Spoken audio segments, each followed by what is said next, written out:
Hello again, everybody, and welcome to CaneSport's Countdown to Kickoff as the Miami Hurricanes get prepared to host the Michigan State Spartans on Saturday at high noon in Hard Rock Stadium in a massive ball game for both teams. I'm Gary Ferman, the publisher of CaneSport.com, joined today by Jim Comparoni of SpartanMag.com, the leading expert on the Spartans up there in Michigan, who's going to give us all kinds of insight into how Michigan State is preparing for Saturday's ball game. Jim, welcome to CaneSport's Countdown to Kickoff. We finally get to do it. All these years we've known each other. Miami and Michigan State haven't lined up against each other.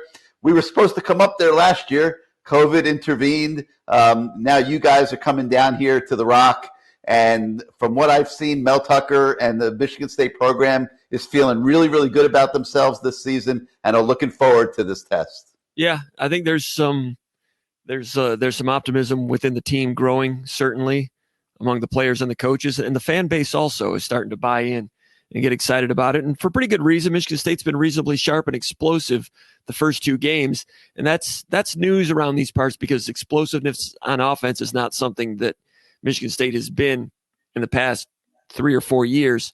So there's progress there. People can see that. Whether or not they can get some things fixed on defense from a personnel standpoint, that's where we are going to begin to learn in this game. It's interesting that you say it's a huge game. It is for Michigan State also. It's an opportunity for Michigan State, to I don't want to say make a statement, but to further their progress and feel even better about themselves. Huge game for different reasons for the two programs. It will be interesting to see which team plays with the most intensity and desperation. Maybe that'll be equal, which could set up for a really good football game. All right, Mel Tucker, starting to get his legs in the ground there at Michigan State. A very well-regarded defensive coach for many, many years at Alabama and Georgia, and a guy that I know is very well-respected throughout college football. Give us some insight into how he's being seen at Michigan State, how he's doing in the big picture. Really well received here right now, especially with the success they've had thus far this year. The resume is pretty sparkling. You know, a guy that who was hired by Nick Saban 3 times. I know that college football is littered with a lot of people that have worked for Nick Saban, but when he hires you 3 times as an assistant coach, he's not going to turn things over to you unless he thinks that you're pretty well capable of handling it. He was defensive backs coach for Jim Tressel for a national championship team at Ohio State in 2002. Hate to bring that one up. And also national championship team at Alabama defensive backs coach. He was on Nick Saban's initial staff at LSU. At that time, Mel Tucker was a graduate assistant at Michigan State. When Nick Saban left Michigan State in December of 1999, he took Mel Tucker with him as a GA to become the defensive backs coach. That's where his career was really launched. He played for Barry Alvarez at Wisconsin from year 1 when Barry Alvarez was just getting started at Wisconsin. So Tucker likes to point out, been a part of the first year of programs several times in his career, at Wisconsin as a player, at LSU, and then some other places. Went to the NFL for a while, and people in Florida might remember he was interim coach for the Jacksonville Jaguars for a little while, coordinator for the Chicago Bears, came back to college football with Nick Saban at Alabama. When Kirby Smart left Alabama to become head coach at Georgia, he took Mel Tucker with him as defensive backs coach, made him defensive coordinator. So Kirby Smart saw enough in Mel Tucker to elevate his role for that team. Spent 1 year at Georgia, almost won the national championship that year, then got the head coaching job at Colorado, spent 1 year there. A little bit of an up and down year for Colorado that year. Scored an upset or two, lost a couple winnable games, basically a 500 coach. Michigan State went after Luke Fickell, the current head coach at Cincinnati. Thought they had him. At the last minute, Fickell decided to stay at Cincinnati. Michigan State circled back, went after Mel Tucker, had to pay him a little bit more when they circled back. Got him. It's turned out to be pretty good so far. I've been impressed with him, Gary. He's an energy guy. He's an organizational guy. And there's a lot of Nick Saban in him. You know, it's one thing to do the things that Nick Saban teaches and believes. It's another thing to carry them out with an eye for quality control to get things fixed. A firm disciplinarian on the field. Off the field, he's a human being, which is something I don't think we can say about Nick Saban, having known him personally. Myself. Now, as far, and also, you know, Mel Tucker is from Cleveland. That, you know, he's got like a Cleveland spin on a lot of Nick Saban teachings, and a very forward-thinking feeling for things like pop culture and shoes and cigars. Very approachable person. He's a very media savvy. He's really elevated Michigan State's outreach in terms of social media. Just the front door of the program these days is social media. Very forward thinking of those. Brought a lot of the things they were doing at Georgia to Michigan State. Has a lot more staff than Mark D'Antonio had, support staff. So he's a modern thinking guy with a lot of old school, a good resume, and he's been in the locker room and in the war room with a lot of excellent championship coaches. So it's an interesting mix. And so far on the field, they're making progress, and it's not just lip service. On the field, they're blocking and tackling and showing, knowing what to do and delivering second effort with some pretty good physicality. Not the most talented roster, but there's some talent here and there. And so far, it's been pretty interesting. All right. So first-time head coach, and he's at Colorado for a year, and then now second year at Michigan State. Right. Okay. So he's had 2 years coming into this year. I'm sorry, I forgot for a moment the Colorado year. So he's now had a couple of years to kind of iron it out. We've learned here at Miami that it takes time for first-time head coaches, that you're going to go through an unavoidable process with them, and the results are not likely to be immediate in most of these cases. Now, he went 2-5 last year, right? And then they hit the transfer portal like maniacs. Yes. They picked up 15 new players in the transfer portal. And that could be a mixed bag. I mean, that means that your traditional recruiting has not been very good for several years, but that's not Mel Tucker's fault. Talk to us about what they picked up in the transfer portal and what kind of quality you've seen from those kids. I think they have 15 scholarship players from the transfer portal, 1 or 2 walk-ons, and they've helped. They've helped a lot. This running back, Kenneth Walker from Wake Forest, was a pretty good running back at Wake Forest. I think he had like 575 yards in each of his last 2 seasons. Pretty good running back at Wake Forest. Wake Forest, as you know, they run a very peculiar run game with elongated mesh reads, very deliberate. They really take 1 or 2 beats longer for the quarterback to make the read, and it's a very late handoff. And they're successful with it. They do a pretty good job with it. Kenneth Walker wanted to go to a program that was more pro style so he could hit the hole downhill and not have those elongated reads. Came to Michigan State, and he was good at Wake Forest. You look at his film at Wake Forest, he's pretty good. But Gary, he's a lot better now. Quickness, he's added some burst. And some of these players send out social media photos of themselves in the middle of the summer as they're working out and so forth. And Kenneth Walker looks like just an amazing specimen. Went out against Northwestern and rushed for about 264 yards and really had some really good runs. Very good vision. I think part of that comes from the what he learned at Wake Forest. Cutting ability is excellent, and the burst is excellent. And he's got some pretty good strength. Top end speed is pretty good. He's not a complete speed burner home run hitter, but those other things, he can find daylight.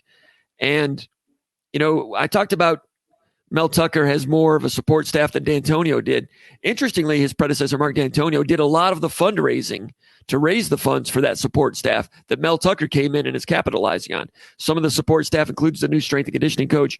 Everybody's got a strength coach and everybody makes a big deal about it, but I'm starting to learn, it's obviously been a big deal for a long time, but the really great ones are being compensated these days, like defensive coordinators. It's a big deal. And you hear, coaches around the country talk in some of the anonymous quotes that you see in some of the preview magazines.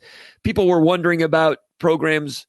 Hasn't turned out this way, but people were wondering about Iowa because they lost their strength coach. How are they going to be without their strength coach? Other assistant coaches around the Big Ten were wondering, how's Iowa going to be without their strength coach? What's going on with Oregon and their strength coach? Just some of those high-ranking strength coaches are paid a lot and they mean a lot. Long story short story long, Michigan State has a new strength coach. Last year was his first year. It was a COVID year. Didn't really have any time with those guys. I mean, they've poured a lot of money in terms of just the technology and research and the new age technology. And I've seen a lot of players they just look better on the field. You can see just a little more burst, a little more suddenness from them. And Kenneth Walker is better than he was at Wake Forest. He's a good running back. Offensive line's pretty good. But you ask about transfers. The tailback is good. They brought in a quarterback from Temple who had over Michigan State at 6,000 yards passing at Temple, threw a lot of interceptions, threw a lot of touchdown passes, good arm, wanted to go try it at a Big Ten school, at a Power 5 conference. He came in but did not win the job. Peyton Thorne, sophomore, won the job. Peyton Thorne's been pretty good. So they went out, got a portal transfer quarterback. He didn't win the job. A couple of portal receivers, they've not made an impact yet. Portal linebacker from Tennessee, University of Tennessee, Quavarius Crouch. He's a very athletic, strong guy, still learning the system. Sideline to sideline, he'll stand out here and there, but still not completely comfortable with some of the two gapping that Michigan State does. Over at corner, they've got a guy from Alabama. Ronald Williams was a junior college transfer, went to Alabama. They're pretty picky about their recruits. Went to Alabama, broke his arm during training camp in his first year at Alabama, came back, played like 3 or 4 games, lost on the depth chart, transferred out. So a lot of talent there. He didn't have a really great game against Northwestern, did not start in game 2. They started Chester Kimbrough from the University of Florida, who is a second stringer. So at corner, you've got a former second stringer of Alabama, former second stringer at Florida competing there. The other one's Kalen Gervin, who's a decent one, a little guy with good speed, a former 4-star out of Detroit. He's not a transfer. But anyway, what I'm getting at is you've got some transfer linebacker, corner, quarterback who didn't win the job, tailback, and left tackle, a guy named Jarrett Horst from Arkansas State. So in some regards, you're going and getting second stringers from power programs, or then you go get a second team all conference guy from a group of 5 at left tackle. And he's been okay, but he's battling for his job also. Michigan State returns a lot of talent there. It's bolstered the roster. It's had a big impact, especially at tailback, and they needed a little help with the secondary. At linebacker and in the secondary, that's still, it's still molding. It's still in the process. Whereas the tailback was turnkey, literally hit the ground running, made an impact. All right, so you mentioned Walker and the glowing stats, and let me point out they won the opener 38-21 over Northwestern before beating Youngstown State 42-14 last week. But Walker's coming out against Northwestern, to me, was one of the surprises of college football. I mean, nobody saw that coming from Michigan State, and they just went and they beat the crap out of Northwestern physically. I thought I got a chance to watch some of that game, and I thought they were handling them pretty well. And now you're going into game 3, and there's all this talk about the offensive line of Michigan State being one of the better O-lines in the country now. And maybe it's a little too much too quick, and they got to prove it on Saturday at Hard Rock. And I think that they're going to get a chance to. I mean, I got to believe that the game plan for Michigan State coming into this game is going to be to put it in the hands of that O-line and that running back when they take a look at Miami's front 7, which is not great right now. And the onus is going to be on the Hurricanes to stop the run and make Michigan State, try to do it through the air, I would think. Do you see it the same way? Yeah, and Michigan State's trying to get to a point where they can be balanced. So an opponent has to pick their poison. I'm not sure Michigan State's poison just yet, but they're trying to get to that point. As far as Michigan State's offensive line, they've been maligned the last couple of years. At the end of the D'Antonio era, there were some decent players, but collectively they weren't very good. You could see individuals have, do some good things individually, but never came together as a group. And their per carry run averages were really not good in the last 2 or 3 years of the D'Antonio era. That carried over to last year, a really substandard year in terms of yards per carry. Now, some of that, the coaches that now that they're having success, they're like, well, last year we really didn't have much time with them. You know how it was a COVID year. It was a rough year to be a first-year coach, especially when Tucker was hired late in the process in February, like a week before spring practice was supposed to start. Never had a spring practice, as you know, didn't have an off season. No one did, but for a new program, that was difficult to institute their new system and so forth. So you can see the offensive line doing new things. Last year, they would just run a zone scheme, and it was like everybody else's. This year, they're kind of doing a pyramid technique once in a while, and some of their zone schemes are a little bit different, which shows they've had a little more time to fine-tune the way they go about some things. All right, so Michigan State is they returned 9 offensive linemen with starting experience. 9 different offensive linemen had started at Michigan State. Going back in previous years, they had injuries and so forth. Then you throw in the 3 super seniors, COVID year seniors. One guy, left tackle, that played against Northwestern, Luke Campbell, second stringer. He had not played since November of 2019. And all of a sudden, and they weren't really keeping us up to date on what he was. We were a little surprised he was still in the program because a lot of guys were purged out of the program. Well, Luke Campbell's still on the roster. Didn't see him in the spring scrimmage. Didn't see him, and all of a sudden, boom, he's in the third possession of the game and did pretty well. He's pushing that transfer from Arkansas State. Would not surprise me if he overtook that starting job. Anyway, he's one of the 9. That guy was honorable mention all Big Ten as a freshman, and then became injured.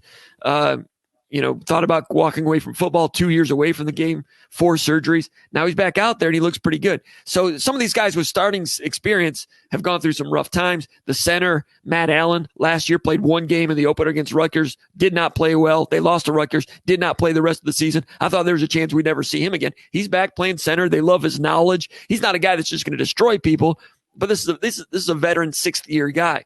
So, and then when those guys were injured, other people were coming in and starting for them. Well, those people are still here. Anyway, they played 9 guys against Northwestern, didn't have much drop-off, which can help in a situation like Miami where the heat is a factor. It can help if you've got the capacity to run people on and off the field. I think Michigan State can do that on the offensive line without a severe drop-off. I'm not ready to say they're like a Wisconsin offensive line. They're not great. They're just they've achieved a level of functionality against Youngstown State and Northwestern. Now can they do it against a quick one-gapping team that will make some gap errors in terms of gap integrity? That's how Appalachian State was able to run up the middle a few times, guys jumping out of their gap, trying to do other people's jobs, as the coaching cliche goes. The running back, Kenneth Walker, has really good vision to find that daylight, so Miami needs to make sure that gap integrity is better in this game.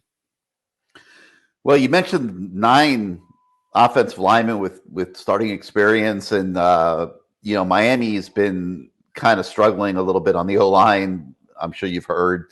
They're looking at remaking the right side of the line possibly for this game. So Miami fans listening to the show right now are probably feeling a little jealous about some of the things you're saying here about offensive linemen. But it's funny because for many, many years, the call down here has been for Miami to go to the Midwest and start to get some more linemen from that area of the country and not just rely on Florida, because Florida doesn't produce linemen like other areas of the country do. You've been in the Midwest, so to speak, and up there in the North for a long time. Why do you think? I mean, aren't kids? Why does that area and that pocket of the country produce offensive linemen at such a better rate than, say, like a Florida, California, and those places? I have no idea, my man. But I was hoping you would answer that question. Even Brett Romberg was from Windsor, wasn't he? Yes, he was. Yeah. That's just right across the river from Detroit. Yeah. And it's weird. When Barry Alvarez took over at Wisconsin, he thought that was part of the reason they could build the way they did at Wisconsin. He just looked at the local talent base and thought that's the way it was going to be. I know up in Minnesota, I don't know. There's a lot of There's they call them the Vikings for good reason. The Minnesota Vikings, settled by Scandinavians. If you watch World's Strongest Men competition, there's probably some pretty good offensive line people that could have been come out of that pool. But I don't know. I remember talking to some Ohio offensive linemen that Michigan State had a few years ago. I think the entire offensive line were Ohioans, and asked a player, what's up with you guys? Why do they grow offensive linemen in Ohio? He's like, I don't know. Maybe they put manure on us when we're young. We don't know. Well, don't be surprised if you see a wave from Garen Justice, Miami's offensive line coach. He might wave over there to the Michigan State sideline during this game and ask to borrow a couple guys. Maybe see if they can go into the portal very quickly or something like that, because Miami is still trying to get its offensive line together going into this game. All right. So a couple things I want to point out is the great advancement of Michigan State's game so far this season. Last year I mentioned they weren't very good. They were 2-5. They averaged 18 points a game. They gave up 35.1. There wasn't an enormous amount of hope coming out of last season. It was looking pretty rough. That's why they did hit the portal. Well, so far this year, they're now averaging 40 points a game through 2 weeks. They've put up 553 yards a game of offense, and they're only allowing 17.5 points. That's a big, big drop from 35.1 to 17.5, Jim. So tell us a little bit about Michigan State's defense. Why are they producing so much better right now. And how do you see the matchup with Miami's offensive line in transition going on Saturday? Part of the reason that the scoring defense is better is because Michigan State's offense is better, moves the ball better, field position, those type of things. Last year, one of the problems for Michigan State's defense was that Michigan State's quarterback situation was so poor last year. Coming back this year, Michigan State figured to be better at all 11 positions on offense. And we've gone over that. And that helps the defense. Last year on defense, the scoring defense was poor. But if you look at yards per play, they were like 7th or 8th in the Big Ten. Not so bad. So there was definitely, obviously, room for improvement, but maybe it wasn't going to need to be as big of a leap as some people might have thought. Last year, people getting used to the scheme, that was part of it. With a brand new scheme, a big changeover from what they used to do, going now to a 4-2-5. That was part of it. But on defense right now, the defensive line is pretty good. I actually expected the defensive line to be better than it is right now, and it was not so great against Appalachian State. They were without a couple of defensive ends. We'll have to wait and see if they're back this week. They could use those guys because when Michigan, the starting defensive ends were okay, but then last week when you got to your third string defensive ends, there was drop off. And in the heat on Saturday, Michigan State needs to have those starting defensive ends back. Are they back? What percentage of their health are they? Defensive end could be a problem for Michigan State down after down getting into the fourth quarter. Linebacker, the guy that started at middle linebacker last year, Noah Harvey, pretty solid, hardworking guy. All of a sudden, he's third string this year. You see that a lot with this team. Guys who have started before are third string now. Elijah Collins got a little banged up last week, carried the ball 4 times, was injured, ankle, probably won't play, but that's a guy that gained 980 yards as a redshirt freshman 2 years ago in Mark D'Antonio's final year. Last year battled COVID. This year was expecting to come back and be better, and he is a little bit better, but he's third string now. Trenton Gillison is a guy that started at tight end in the past. He's third string now. So that's indicative of some of the gains where players have just leapfrogged others. On defense, one of the reasons they're better, Xavier Henderson is a good senior safety, had a nice one-handed interception rotating back into cover 3 last week. Looked like it was going to get over his head, made just a spectacular Charles Woodson type of interception. He's taken his game up a level. He's benefited from a year with the new nutrition staff that they have that is state-of-the-art and the new strength and conditioning staff. It's made him a better player, plus the experience, and he's a leader. So at the safety position, when you've got someone like that, that helps. Quavaris Crouch has added some athleticism in the middle, but they've got a sophomore named Cal Halliday, number 27. He's basically the guy that overtook Noah Harvey to take that job. So they've upgraded there a little bit. So you're a little better at safety. You're a little bit better at inside linebacker. Your defensive line has gotten a year older. They're not as good as I expected them to be.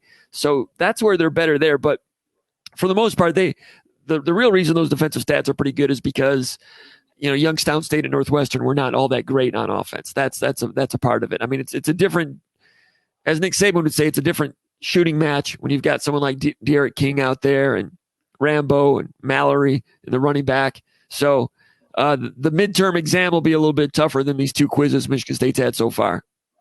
All right, I did want to also touch on the quarterback you mentioned earlier, Peyton Thorne. And different people I spoke to when they watched Michigan State last year thought that he should have been the quarterback. Yeah. He didn't do a ton. He had 3 touchdowns, 3 interceptions last year, but he won the starting job this fall, and obviously has not looked back. He had 185 yards with a touchdown and 28 rushing yards in the opener. Last weekend, they threw the ball more. You mentioned that Michigan State's trying to be more balanced. Well, after running the ball heavy week 1, they threw the ball heavy last week. He had 280 yards passing with 4 touchdowns. This is a tough prepare for Miami defensively and Manny Diaz, because now, after watching 2 games this year, they're not really sure, do they key on the running game and try to stop that? Or do they focus on the passing game now after last week?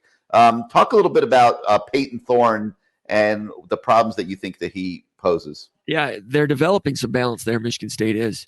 And Thorne is a guy that surveys the field well. He's not going to knock you out with a great arm, but he's got a good enough arm, and you've seen that he's pretty accurate. The deep ball accuracy in the first game against Northwestern was one of the negatives. Came back in week 2 and showed he could connect with the deep ball pretty nicely a couple of times. Doesn't seem to get rattled. Hasn't faced a real good pass rush yet. That could change things up. Can throw on the run. They'll do some bootleg to throw, bootleg to run, zone read to run. He'll keep it often enough that you have to honor him as a ball carrier. So pretty good sophomore quarterback going into his 4th career start. Looks like a guy that's got a good future. I was really surprised last year that he didn't start. Michigan State started a guy named Rocky Lombardi who struggled. Now Rocky Lombardi's at Northern Illinois. Rocky Lombardi had 1 or 2 good games previously in his career, but just really didn't have the accuracy or consistency. And they liked his leadership.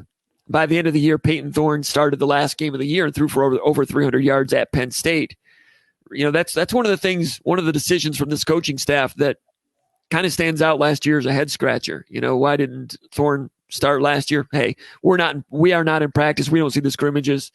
They saw it. They had good. I rarely argue with a coach as to who he's starting because they're at practice. We are not. But that's a peculiar one last year. Might the season have been different last year if Peyton Thorne had started the whole year? Maybe instead of 2-5, maybe they go 4-3, and maybe there were less or fewer question marks coming into this year because the quarterback position might have been more settled. But now you're seeing him getting settled in his own right. But balance is there. Running back is pretty good. And yeah, if you're Miami, first thing is you got to make sure you host all those gaps. If you're going to be a 1-gap scheme, you got to host those gaps. Don't try to do other people's jobs because that running back will find the daylight. And if he does, and you get set up in 2nd and 5, play action by this quarterback can be pretty good. And he's got pretty good receivers. Jaden Reed's a good receiver. Trey Mosley's a good receiver. Jalen Naylor, pretty good receivers.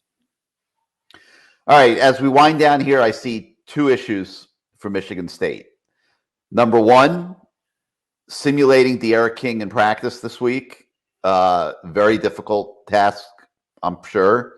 And number 2, the heat that they're probably going to have to deal with Saturday at Hard Rock Stadium. You're looking at potential temperatures at kickoff approaching 90. Talk about those 2 things. It's a problem. And there's no way to simulate either one of those things. I know they turned up the heat in the indoor building earlier during preseason camp even, but I mean, that's a mitochondrial thing. It's something that you've seen Miami in some of those cold weather bowl games that they've played in, right? Where it's been unseasonably cold. It's just, if you're not used to it, you can't function as well as you normally would. It will be a factor. And Michigan State has been trying to establish more depth. They've not said this, but I think one of the reasons they played so many players on defense in that Northwestern game, it was to get ready for the Miami game for the reasons you're talking about. I think Michigan State has some depth which can help them in that regard. I'm worried about the defensive end position for Michigan State. Not a lot of depth there. If you see number 81 on the field, he's a 3rd stringer. Miami will probably run right at him, and he's got to show that he can play the point of attack. I'm not sure he can. So, yeah, that's going to be a foreign element, the heat. And I'm not sure what it will look like until game day. Heat's been a problem down there in January when Michigan State's played bowl games. And if it's like a warm day on January 1st, which happens once in a while, and that's a far cry from September down there in Miami, I've seen it have an impact then. So, yes, that's a negative. That's worth a touchdown, I think, for Miami. King, what do you think about King? How is he playing? It looked like against Appalachian State, there were some spats of inaccuracy. I don't know if that's usually part of his game. He's got some electric feet. Everybody knows that. Michigan State's going to try to maybe not necessarily chase him, but try to corral him and throw from the pocket. I'm guessing that'll be their approach. I'm sure other teams have tried to do that. Let me ask you a question. What do you think about De'Ara King right now? How is he playing? Is he a consistently accurate thrower? One thing I thought when they were running some RPOs and some zone read options against App State, I thought there were a few times when he didn't make the right decisions on those. I thought a couple times he decided to keep it when maybe it might have been better to go with the handoff on some of those. But he's been so great in total offense in his career. He doesn't need me telling him what to do. What do you think about him? No, you're spot on. I think physically he's been better than expected. I mean, coming off the ACL surgery and he picked up like day 1 of training camp. And I've told the story several times. I mean, he was scrambling on day 1 of training camp, kind of I thought trying to send a message to everybody like, hey, I'm back, let's go. A lot's been breaking down around him. You've had receivers running wrong routes. The O-line has not been very good so far this season. And then on top of that, like you said, he's made some bad reads and some bad decisions, maybe tried to run a few too many times against Appalachian State. I'm not sure 16 rushing attempts is really what they want. So the Miami offense in general, after feeling pretty good about what they did in training camp, has not been real good so far this season. So they're coming into this game on Saturday with a little bit of an onus on their back to play better. The fan base has been a little up in arms about what they've seen so far from the offense. And I mentioned the transitions that they seem to be going through on the right side of the line. So none of this is what the doctor ordered. None of this is according to script. And none of it is helping De'Ara King perform at the level that he's capable of, Jim. So a lot of questions and issues that are hopefully, from Miami's standpoint, going to be answered in a positive way on Saturday. But Michigan State, I'm sure, is obviously going to have something to say about all that. Mel Tucker is a very good defensive coach. He's been around a long time. He knows how to scheme it up. I think this is one of the more captivating games in college football this week. And I think that's part of the reason why they're putting it on at noon as a national telecast. I think it's going to be a very interesting ball game. Yeah, I've heard some national, talk show hosts and so forth, pundits, curious about Michigan State. They want to see what they can do with this test. And people are curious about Mel Tucker. He is a disciplinarian, demanding defensive coach, and demanding in a lot of regards. So if more of this rubber is meeting the road and more traction, and it's shown this week, then all of a sudden people's national opinions about Michigan State will change a little bit. Not that they're a great team, but this is a Michigan State team that was picked by the media to finish dead last in the Big Ten East. So if they go and get this win, these are two teams, like you said, Miami is desperate to show that they're headed in the right direction. Michigan State is desperate and curious to see exactly how good they are. And there's a lot of strong belief and togetherness and excitability in that roster. The veterans have been through some tough seasons, some pretty decent seasons at the end of the D'Antonio era, but they really believe in all those things I talked about before, the strength coach, the new nutrition staff, all that stuff. And, one player told me last week, he says, I'm glad nobody thinks we're any good. People don't know how good we are.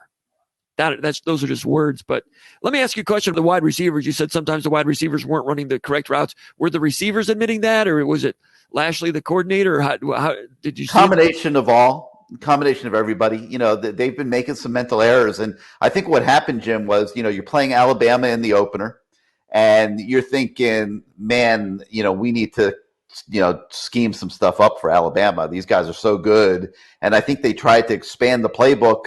Yeah. And I think it backfired on them a little bit. I think that the kids went into the game and they weren't as polished on some of these new plays that they put in for the Alabama game. And that's where some of the mental mistakes came in.